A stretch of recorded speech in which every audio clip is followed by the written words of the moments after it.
이걸 참고 영화를 볼 수 있는가? 구린내가 났나? 좀 곪은 게 있었나?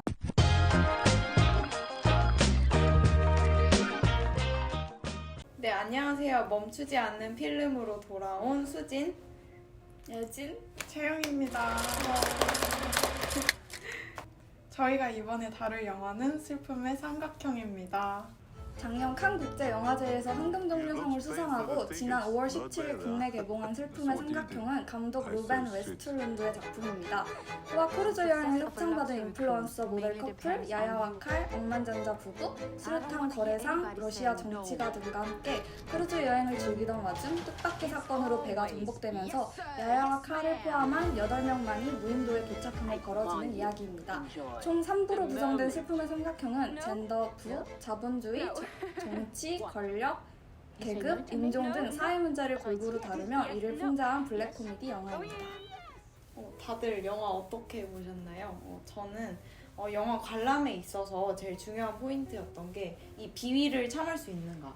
이 영화에서 토랑 막 오물 같은 게 많이 나오는데 이걸 참고 영화를 볼 수 있는가가 되게 이슈였던 걸로 알아요. 근데 저는 생각보다 비위가 되게 강했는지 보면서 그렇게 막 나도 막 속이 미식거린다 이런 건 없었던 것 같고 되게 재밌게 본 영화였고 보는 내내 많이 생각이 들고 또 기대만큼 만족스러웠던 영화였던 것 같아요. 저도 스포는 일절 보지 않고 포스터만 보고 진짜 웃긴 영화인가 보다 재밌겠다 하면서 가볍게 갔는데 영화를 보면서 웃긴 장면이 나와도 이게 웃어도 되는 장면인가 싶은 적도 많았고 또 웃기긴 한데 코미디 맞나? 이런 생각도 들어서 그런 생각을 하면서 봤던 것 같아요. 저는 비위는 생각보다 안 상했었는데 그래도 팝콘은 안 사가서 참 다행이라고 생각을 했고요. 그리고 그 화면을 엄청 기울듯이 흔들어가지고 좀 멀미가 많이 났었는데 그 와중에 좀 기울어진 운동장 이론이 생각이 나더라고요. 그래서 그 감독이 그 기울어진 운동장 그 선을 막 흔들면서 부자들을 막 골려주고 있다라는 그런 느낌을 받았던 것 같습니다. 저는 이 영화 제목이 슬픔의 삼각형이잖아요. 저는 영화 예고편을 봤을 때 왜 삼각형이지? 라는 생각을 많이 했어서 이 개봉 전에 프리미어로 영화 보신 분께 왜 슬픔의 삼각형이 제목인가요? 라고 이렇게 물어봤더니 이렇게 얼굴을 찡그릴 때 나오는 여기 미간 부분을 슬픔의 삼각형이라고 한대요. 네, 그래서 영화를 보다 보니까 직접적으로 그 모델인 칼한테 그 슬픔의 삼각형을 좀 펴주시겠어요? 라는 대사가 직접적으로 나오기도 하고 네. 혹시 채영님이나 예진님은 다른 의미가 있다고 생각하시나요? 저는 슬픔의 삼각형의 의미를 영화를 다 보고 생각해보니까 수진님이 말씀해주신 것처럼 미간의 주름처럼 인간이라면 결국 피할 수 없게 되는 계층구조로 인한 슬픔 같다는 생각이 들었어요. 저도 이 영화를 보면서 어떤 등장인물에게는 부정적인 감상을 받기도 했지만 나라면 모든 게 뒤집힌 세계에서 나의 이익을 추구하면서 이기적인 선택을 하지 않을 수 있을까? 이런 생각이 들어서 좀 인간 자체가 갖고 있는 그런 모순과 권력 구조를 살벌하게 꼬집은 것 같다는 생각이 들더라고요. 제목에서 알 수 있듯 삼각형은 뒤집어도 삼각형이라 아무리 어떤 이념과 체제를 통해서 세상을 바라보고 뒤집는다고 한들 인간이라는 근본적인 본성을 변화시킬 수 있을까? 회의감을 느낄 수 있었던 제목이라고 생각합니다. 저는 그 기존의 피라미드 구조의 계층 구조가 뒤집혔음에도 다시 또 피라미드 삼각형 모양의 계급이 생기잖아요. 그게 좀 그 끊을 수 없는 권력 구조 이런 느낌이어서 권력 구조의 슬픈 현실을 의미하는 것 같았고요. 또 칼하고 애비, 야야가 서로 삼각관계 같은 모습을 보이잖아요. 근데 그 아무리 연인이어도 뭐 동료여도 다 불안정한 관계를 보이잖아요. 사랑도 이용 목적도 둘 다 보여서 그게 좀 모든 연결이 불안정한 슬픔의 삼각형 아니었나 생각했습니다. 저는 영화를 보면서 계속 떠올랐던 단어가 아이러니였어요. 아마 3부 섬에 이르면 영화의 모든 계급 구조가 뒤집어지기 때문에 제가 아이러니함을 느낄 수 있었던 건 감독이 의도한 그대로 당연했던 일 아니었을까 싶기도 해요. 특히 수류탄을 팔아서 부자가 된 부부가 자신이 만든 수류탄에 맞아 죽게 되잖아요. 또 평등을 주제로 한 패션쇼에서 자리를 통해서 노골적으로 위계를 드러낸 것도 그렇고 인간은 특히나 돈과 권력 앞에서 투명한 모순을 드러내는 존재 같다는 생각이 들어서 영화를 보면서도 참 많은 아이러니함을 느꼈던 것 같아요. 예진 씨와 수진 씨도 저처럼 아이러니함을 느끼셨나요? 저는 영화 속에서 기존의 계급이 완전히 바뀌면서 동양인 여성이 서양인 남성을 착취하는 구조가 되잖아요. 그 장면을 보면서 뭔가 저들이 생각하는 계층 최하위가 이 영화를 보고 있는 동양인 여성인 나인가 싶어서 조금 씁쓸하기도 했던 것 같고요. 그래서 그런지 그 창작자 의도와는 달랐겠지만 애비가 그렇게 군림하는 그런 장면들이 좀 통쾌하게 느껴지기도 했던 것 같습니다. 네, 저도 두 분 말씀 들으니까 정말 공감이 많이 가고요. 또 예진님 얘기 들으니까 전 주인공 칼 얘기가 떠올랐어요. 네, 여자친구 야야가 그 크루즈 직원한테 눈웃음 치면서 안녕 했을 때는 너 지금 저 직원 보고 눈웃음 친 거야? 라면서 되게 다툼을 하잖아요. 네, 근데 칼은 또 무인도에 가서 에비게일한테 뭐 밥이나 숙식 해결을 위해서 또 눈웃음을 치고 네, 그렇게 생존하는 모습을 보면서 되게 아이러니를 느꼈던 것 같아요. 근데 영화를 보면 계급 그리고 그로부터 비롯된 권력에 대한 얘기가 계속되잖아요. 그래서 제목의 의미나 영화 속 아이러니를 떠올려 봤을 때도 그 핵심이 바로 계급과 권력이라고 생각을 해요. 그래서 전 뉴캡틴 에비게일이 가장 먼저 떠올랐어요.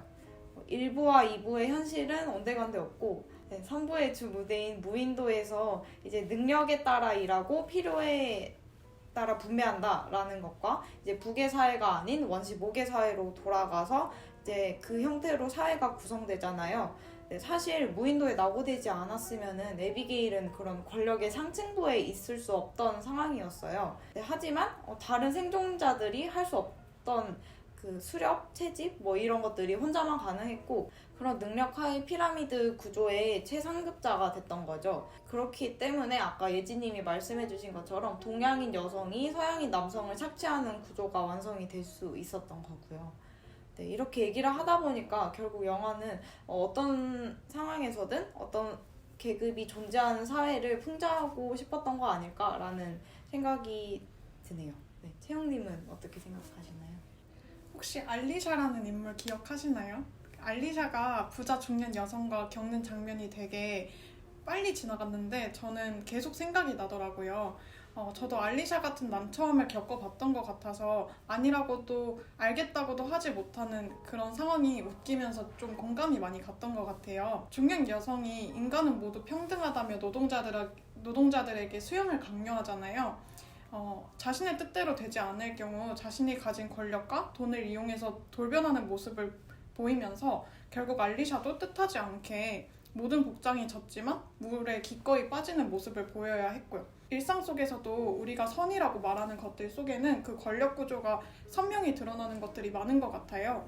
적어도 선의를 행하고 싶다면 좀 더 섬세한 감각이 필요하지 않을까에 대해서 생각을 해보면서 우리가 선이라고 부르는 것 속 계급과 권력 구조에 대해서 다시금 한번 생각해 볼 수 있는 기회였던 것 같아요.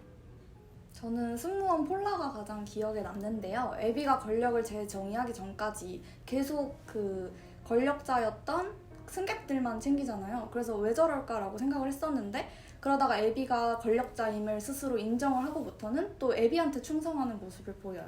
그래서 이런 폴라의 행동이 굉장히 이중적이라고 생각을 하면서도 또 자기가 살아남기 위해서는 동료를 팔아야 되고 보스에게는 충성해야 되는 그 모습이 전형적인 좀 중상층의 모습이 아니었나 생각해서 폴라가 가장 기억에 남습니다. 근데 영화의 전반적인 내용을 보면 되게 자본주의를 조롱하고 인간의 추악한 모습을 계속해서 보여줘요. 우선 오프닝 시퀀스를 보면 그 모델 인터뷰어가 나와서 그 남자 모델이 쭈르르 서 있는 거기서 대놓고 이런 얘기를 하죠. 남자 모델은 여자 모델보다 돈도 덜 받는데 괜찮아요? 뭐 게이 남성들에게 성희롱을 받을 건데 괜찮아요? 뭐 아니면 저렴한 브랜드 표정과 고급 브랜드 표정이 다른데 그거 다 표현해볼래요? 여기서 감독은 대놓고 얘기를 하는 거죠. 난 돈, 계급, 자본주의 뭐 이런 것들에 대한 얘기를 직접적으로 할 거야 라는 걸 알 수 있고 네, 그리고 이어지는 스토리에서 알코올 중독자인 선장이랑 러시아 자본가 똥파리 아저씨와 이제 둘이 대화로 자본주의, 공산주의, 뭐 사회주의 이런 것들에 대한 어떤 배틀을 뜨잖아요. 구토와 오물이 범벅된 그 배 속에서 선장이 하는 그 사회주의 책들이 배경음악으로 깔리듯 저는 이 부분이 영화에서 가장 절정에 치닫는 부분이 아니었나 싶어요. 또 어떻게 생각하시나요? 저는 비료재벌 CEO랑 그 선장의 논쟁 장면이 왜인지 모르게 답답하고 기분이 별로 좋지 않더라고요. 특히 둘이 휴대폰에 저장된 온갖 인용 구절들로 대결하면서 장난으로 방송하고 그럴 때 배는 난 팔아도 할 것처럼 출렁거리고 있고 사람들은 구토하고 있고 밖은 난리가 났는데 결국 지금은 그들의 말과 생각이 실제 상황을 전혀 해결해주지 않잖아요. 실제 문제를 해결해 나가는 승무원들과 노동자들을 보면서 자신이 누리는 환경에 대해서 할 말은 많지만 실제 그 현실에 안주해버린 그런 사람들의 말과 생각이 실제 상황 속에서는 얼마나 무용할 수 있는지에 대해서 생각했던 것 같아요. 그 굉장히 강렬한 장면이 많이 나오는 영화여서 인상 깊었던 인물이나 장면이 굉장히 많았을 것 같은데 저는 개인적으로 그 마지막에 엘리베이터가 갑자기 나오는 장면이 인상이 깊었어요. 그리고 그 엘리베이터를 바라보는 야야와 에비의 표정이 굉장히 기억에 남았는데 에비 같은 경우에는 엘리베이터를 타면은 계층이 내려갈 사람이고 야야 같은 경우에 엘리베이터를 타면은 신분이 올라갈 것 같은 사람이잖아요. 그래서 그 둘이 엘리베이터를 보고 느끼는 감정이 굉장히 대비되었을 거라고 생각해요. 그리고 또 그 야야하고 칼이 있는 장면에서 그 파리가 두 번이 꼬이는데 첫 번째는 그 비키니를 입고 막 화려한 요트에서 있을 때 한 번 꼬이고 또 무인도에 표류했을 때 한 번 파리가 꼬이거든요. 그 두 장면이 뭔가 화려했을 때나 표류했을 때나 둘 다 파리가 꼬이는 게 뭔가 겉으로는 화려해 보여도 속에는 좀 구린내가 났나? 좀 곪은 게 있었나? 이런 생각이 들었던 것 같습니다. 저는 마지막 칼이 뛰어가면서 끝나는 장면에서 뭐를 향해 뛰어가지? 왜 뛰어가는 거지? 하는 생각이 많이 들었어요. 뭔가 현실을 벗어나고 싶다는 생각에 무작정 뛰어가는 것 같기도 하고 정말 야야가 죽었을까? 그래서 이상한 낌새를 느낀 칼이 야야를 찾아간 것일까? 하는 생각도 들어서 정말 여러 결말들을 생각해 본 것 같아요. 저는 솔직히 에비게일과 야야가 느끼는 연대감이 좋았어서 에비게일이 야야를 죽이지 않았으면 하는 생각도 들었거든요. 두 분은 이러한 결말에 대해서 어떻게 생각해 보셨나요? 마지막에 칼이 야야와 에비게일이 갔던 산길을 막 질주하면서 영화가 끝이 나잖아요.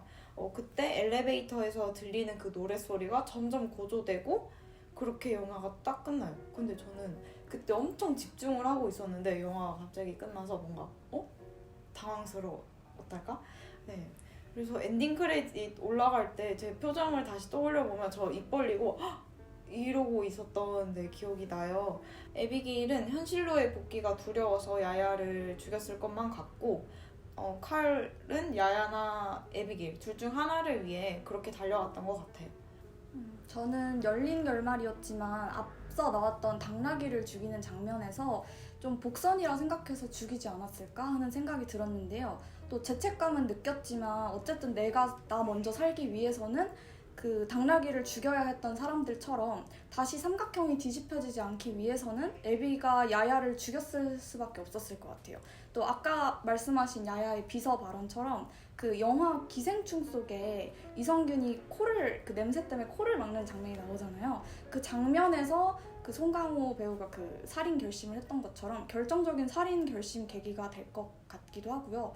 그리고 저는 개인적으로 에비가 기존에 군림하던 서양인 권력자들과는 좀 다르다고 생각을 해서 좀 차치봤던 여성이 군림하는 거랑 원래 기존에 없던 구조를 만들어내서 서양인 남성들이 그렇게 군림하던 건 충분히 다르다고 생각해서 뭔가 그 에비의 선택이 다를 수 있다라는 걸 두려고 열린 결말로 둔 것 같기도 합니다.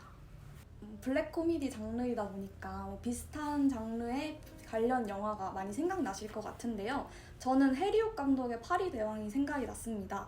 똑같이 무인도에 표류가 되어서 기존의 질서가 무너지고 인간의 민낯을 보여주는 비슷한 형태의 영화인데요. 원작이 노벨문학상을 받았던 작품이기 때문에 책의 형태로 접해보셔도 좋을 것 같습니다. 저도 이렇게 사회에 대해서 생각해 볼 수 있는 영화를 좋아하신다면 고레에다 히로카즈 감독의 어느 가족을 추천하고 싶어요. 특히나 이 영화는 인간 사회의 어두운 면도 다루고 있지만 제목처럼 따뜻한 느낌을 주는 영화이기도 해서 슬픔의 삼각형에 이어서 더 많은 생각을 해볼 수 있는 영화라고 생각합니다. 추천합니다. 저는 왠지 모르게 그 코인 형제의 그 노인을 위한 나라는 없다라는 영화가 떠올랐어요. 슬픔의 삼각형처럼 뭔가 돈과 허무주의에 대한 얘기를 나눈다는 점에서 공통점이 있는 것 같고, 그렇지만 코미디는 전혀 아니지만 또 굉장한 엄청난 쫄깃함을 느낄 수 있다는 점에서 떠올랐습니다. 그래서 이 영화 추천드립니다. 지금까지 슬픔의 삼각형으로 재밌는 얘기 많이 나눠봤는데요. 다음번에도 좋은 영화와 함께 돌아오겠습니다. 그럼 다음에 또 만나요. 안녕.